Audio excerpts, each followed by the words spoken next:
Donc ici, on est plus sur un site et un modèle de spam qui va chercher à faire des dizaines, des centaines de milliers de visiteurs par jour sur la thématique dating. Et ce qu'on peut voir, c'est que le site a été lancé très récemment, donc autour du 12-13 janvier, et il fait déjà plus de 100 000 visiteurs estimés sur SEMrush. Et souvent, SEMrush, on sait que c'est sous-valorisé, survalorisé, donc il y a même moyen qu'il fasse beaucoup plus de visiteurs en réalité. Vous êtes nombreux à croire que le spam Google est mort en 2024, et ceci depuis 10 ans. Vous êtes nombreux aussi à croire que le spam Google ne rapporte pas d'argent. Eh bien, je vais vous démontrer le contraire dans cette vidéo. Accrochez-vous bien, c'est parti. Alors, ici, je vais prendre l'exemple de ce nom de domaine, qui est un nom de domaine tchèque, donc en .cz. On peut voir qu'il a été lancé il y a seulement quelques jours. Il y a exactement 5 jours qu'il a été lancé, donc le 12 janvier, et je vous fais cette vidéo le 18 janvier, ok? Donc c'est très récent, et généralement, quand tu fais du spam, tu définis un template de spam, tu testes sur quelques noms de domaine, donc par exemple une dizaine, et quand ça commence à devenir rentable et que tu as tes meilleurs mots-clés, et bien là, tu lances 100, 200, 300 sites, comme je faisais à l'époque, sur du spam, sur le marché français. Pour te mettre un peu plus dans le contexte, alors j'ai fait un site 2 points sur le nom de domaine, et ce qu'on peut voir ici, c'est qu'on a uniquement, je dis bien uniquement, des sous-domaines qui sont créés, indexés et positionnés sur le marché turc. Donc on va regarder un petit peu, ici on a un sous-domaine avec un petit peu des titles générés, mais ce qu'on peut apercevoir, c'est qu'on a pas mal de casinos qui ressortent, donc je pense que cette personne-là renvoie probablement vers une offre à majorité de casinos et de gambling, donc de jeux d'argent. Si je clique sur un des sous-domaines, ici, Typobet par exemple, je vais être redirigé vers une page ici, donc 1160bet10.com, donc d'accord, il y a une page en maintenance. On va regarder un petit peu le flux de redirection. Donc on peut voir qu'on a cliqué sur le nom de domaine, on a été redirigé directement vers cette URL là, qui est probablement une URL d'affiliation ou une URL de tracker, pour identifier le sous-domaine qui a été cliqué, mon pays, pour avoir un maximum d'informations et savoir quels sont les meilleurs mots-clés, quelles sont les meilleures affiliations, quels sont les pays des visiteurs qui cliquent sur ces sous-domaines. C'est principalement des Turcs, mais il peut y avoir aussi d'autres personnes qui vont taper ces mots-clés, comme moi typiquement, du marché français. Donc ici, on a une succession de redirections avant d'arriver sur l'URL finale. Alors, est-ce que l'URL finale est en maintenance parce que je ne suis pas effectivement de Turquie? Je pense que c'est le cas. Là, je suis actuellement en Roumanie et on peut voir "This website is not available in this country". Donc, le site n'est pas accessible dans mon pays. Et si je reviens ici sur mon site 2 points, donc pour afficher les différents sous-domaines, et que je prends l'URL du sous-domaine, par exemple, que je le mets directement dans mon navigateur, donc je ne vais pas cliquer en provenance de Google, je vais le mettre directement dans mon navigateur, hop, et je vais y accéder, on peut voir que j'ai un message d'erreur, 503 services temporarily unavailable. Donc ça, c'est tout simplement une fausse phrase qu'on utilise pour le cloaking. Donc c'est très simple. Si l'utilisateur vient de Google et vient du marché turc, typiquement, on va le renvoyer vers l'offre d'affiliation. Si l'utilisateur vient de Bing, vient directement du trafic navigateur, comme on a pu voir là, vient directement des bureaux de Google pour vérifier le site, et bien voilà, on va pas le rediriger vers l'offre d'affiliation et on va lui afficher ce type de message. Donc c'est ce qu'on appelle du cloaking. Ici, par référeur, donc du cloaking, où si le visiteur vient de Google, on monétise. S'il ne vient pas de Google, on ne monétise pas et on affiche le message d'erreur. Alors là, maintenant, tu vas dire, ok, bon, ce qui sera intéressant, ce serait de comprendre comment il fait. Donc, on va essayer d'accéder au cache. Mais généralement, quand tu fais du cloaking comme ça, des sites de spam, la base, c'est de bloquer le cache pour pas que des personnes qui souhaitent te copier, donc copier tes templates ou autres, puissent avoir accès à ce code source. Donc là, ils ont bloqué également le cache avec la balise, je crois, c'est noarchive, que tu mets tout simplement dans le HTML. Ok? Mais on a d'autres méthodes pour accéder à ce code source en se faisant passer pour Google. Une des méthodes les plus connues, c'est de passer par le test AMP. On va taper test AMP dans Google et on va accéder directement à ce lien ici. D'accord? On va saisir une URL, donc ça va être la suivante. Hop, ok. Ici, on a un premier résultat et on va cliquer dans vérifier dans le test des résultats enrichis.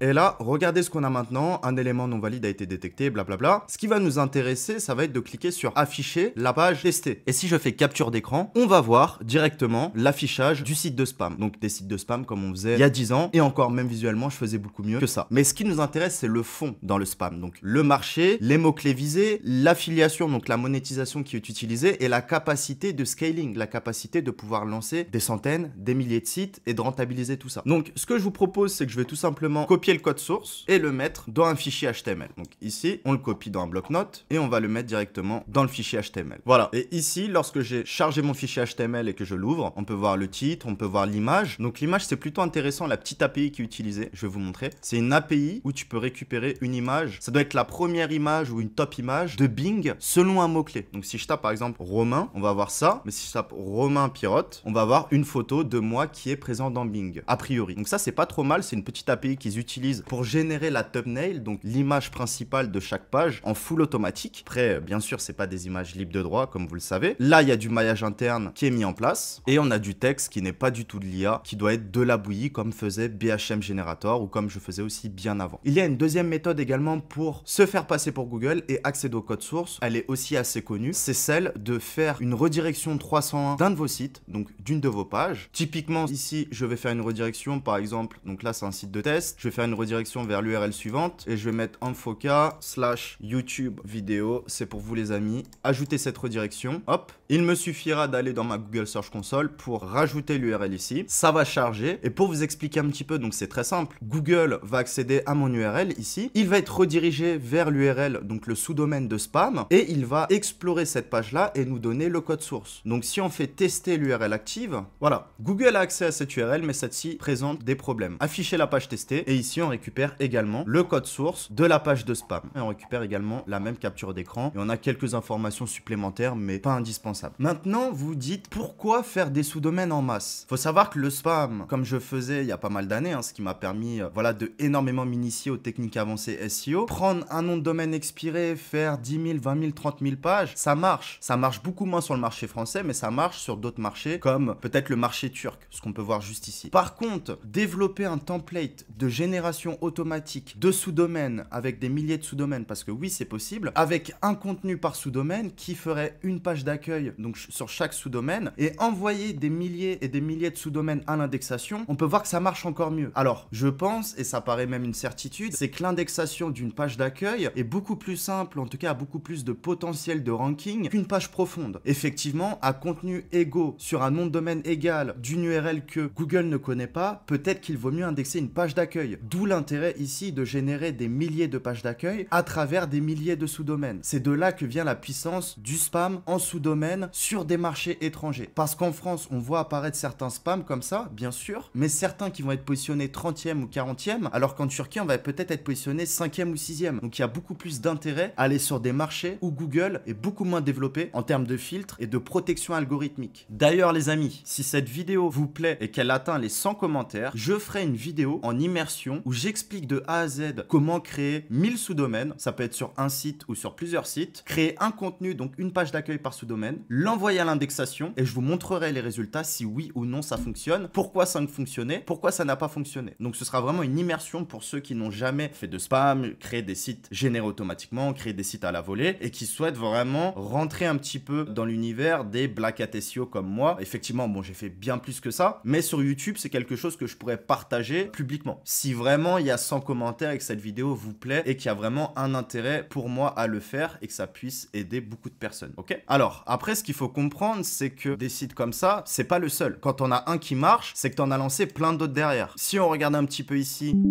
et que je fais par exemple, hop, on peut voir d'autres sites rankés comme ceci sur du spam et sur la thématique gambling, ok? Mais il n'y a pas uniquement que du CZ. On peut voir également d'autres extensions comme du .be, du .fr se positionner très bien sur le marché turc. Donc ici, on est plus sur un site et un modèle de spam qui va chercher à faire des dizaines, des centaines de milliers de visiteurs par jour sur la thématique dating. Et ce qu'on peut voir, c'est que le site a été lancé très récemment, donc autour du 12-13 janvier, et il fait déjà plus de 100 000 visiteurs estimés sur SEMrush. Et souvent, SEMrush, on sait que c'est sous-valorisé, survalorisé, donc il y a même moyen qu'il fasse beaucoup plus de visiteurs en réalité. Donc maintenant vient la question de est-ce que ça rapporte vraiment de l'argent? Alors, pour être un petit peu transparent, moi quand je tournais en dating, bah voilà, beaucoup le savent, c'était des cas d'études que j'ai montrés pour promouvoir ma première formation Black Hat Money, ça pouvait me rapporter entre 500 et 1000 euros par jour. Donc ça, c'était hyper intéressant, notamment quand tu es payé au CPM. J'avais un CPM, donc coût par 1000, payé autour des 10-15 euros. Donc je savais que pour gagner l'équivalent de 500 euros, il fallait que je rapporte l'équivalent de 50 000 visiteurs par jour. Donc j'avais réussi à stabiliser ce CPM là avec mon partenaire Adextreme, qui est assez connu en France, qui est assez intéressant pour voilà, stabiliser du CPM quand on fait notamment du spam. Donc si avec 10 ou 15 euros de CPM, je faisais mes 50 000 visiteurs par jour, je faisais mes 500 euros au quotidien. Et ce qui est intéressant avec le spam, c'est que tu peux rapidement scaler, tu peux rapidement renouveler et t'ouvrir sur d'autres marchés, t'ouvrir sur d'autres mots-clés, positionner 5 sites à toi sur un mot-clé parmi les 10 résultats qui ressortent. Donc voilà, il n'y a vraiment pas de limite. Et là, pour prendre l'exemple du marché turc, imaginons qu'il a un CPM donc inférieur à la France qui sera sur du 4 euros. S'il fait 100 000 visiteurs par jour, s'il envoie 100 000 visiteurs par jour à son partenaire, son affiliation, il gagnera 400 € par jour. Et très sincèrement, avec tous les sites qu'on a pu voir, juste celui-ci, mais peut-être d'autres également, celui-ci, voilà, on en a 2 ici qui ressortent, et je pense qu'il y en a plein d'autres derrière, hein. Si t'en vois 2-3 comme ça, c'est qu'il y en a au moins une centaine, voire beaucoup plus. Je pense que faire les 500 € par jour, voire les 1000 € par jour, c'est loin d'être très compliqué lorsque tu as les bons mots-clés, le bon marché, et que tu as la capacité, comme je l'expliquais avant, de monter en puissance. Parce que faire 100 sites, c'est aussi facile qu'en faire 500 au final. Quand tu as la capacité de génération de texte aléatoire, quand tu connais les meilleurs mots-clés via la Google Search Console et tous les exports que tu peux faire, et quand tu as la capacité de trouver des bons noms de domaine expirés pour générer des sous-domaines et bien plus derrière, d'accord? Et sans oublier la capacité d'indexation. D'ailleurs, j'en parle dans mes formations en privé sur The Business Legend pour indexer en masse sans forcément dépenser trop de budget. Alors, pour résumer, le spam en 2024, oui, ça fonctionne. Combien ça peut rapporter? Eh bien, c'est très simple si tu es sur une base de 5 € le CPM, donc 5 € les 1000 visiteurs sur une thématique, par exemple, dating. Je crois que la Turque, c'est un pays à 80 millions, si je dis pas de conneries. Dis-moi dans les commentaires si je me trompe. Donc, 5 € le CPM, 5 € les 1000 visiteurs. Si tu fais 100 000 visiteurs par jour, ce qui est largement faisable en spam, sur des mots-clés larges, sur un nouveau marché, voilà, il y a beaucoup de belles choses à faire. 100 000 visiteurs, 5 € le CPM, 500 € par jour. Et généralement, ça va pas s'arrêter du jour au lendemain comme la pub. Tu vas pas, je me suis jamais fait strike tous mes sites d'un coup. C'est hyper rare. Donc, bien sûr, il y a des sites qui vont monter pendant 30 jours. Ensuite, ils vont redescendre. Ensuite, tu vas lancer d'autres sites qui vont prendre la place de ces mêmes sites. Je vous montrer l'exemple ici de ce site-là. S'il dure 30 jours, peut-être que ce nom de domaine expiré qui aura coûté max 8-9 € rapportera peut-être 300-400 € et voire beaucoup plus. Donc, c'est intéressant. Tu fais un ROI x